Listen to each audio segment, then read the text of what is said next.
And he is before all things, and in him all things hold together. Verse 18, he is head of the body, the church.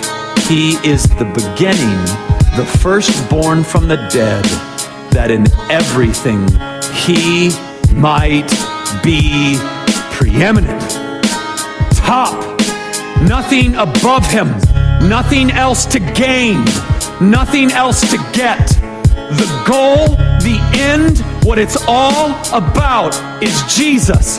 Look at me. I'm going to try to combat something as best as I can here. Look at me. Following Jesus is not going to make you wealthy. Following Jesus does not guarantee that you're going to be healthy. The message of Scripture and the gospel of Christ is not that in following him, everything goes right, but that he is enough no matter what happens. That's the message of the gospel. Not that everything's going to be okay.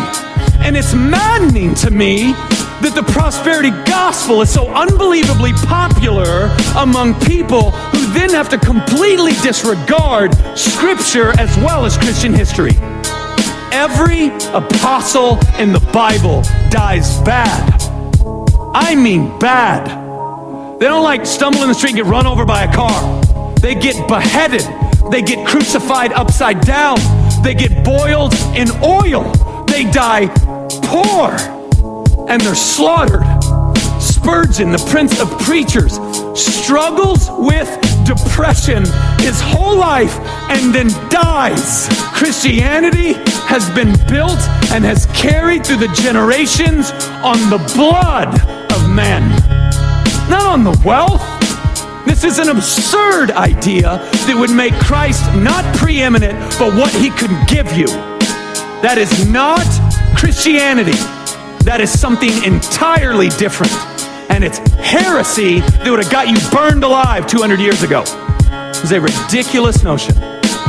Jesus is enough. He's enough.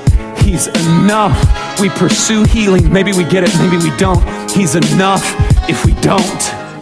This is the message that Jesus is sufficient. Like, it's all, okay, in Acts, the apostles, they get arrested. And this court says, if you don't quit this preaching stuff, if you don't quit talking about Jesus, we're going to beat you to death. And the response was simple. Do what you think is right. As for us, we cannot help but speaking about what we have seen and heard. And they beat the mess out of them and released them. And they did what? Rejoiced. I mean, they got beat nearly to death. This was the fruit of the gospel in their lives. Beatings. And they left rejoicing. So it seems like Jesus can transcend the most horrific of circumstances. This is not about what Jesus gets you. It's just about Jesus, preeminent, top of the chain, nothing else to want, nothing else to pursue. He is enough. That's the message.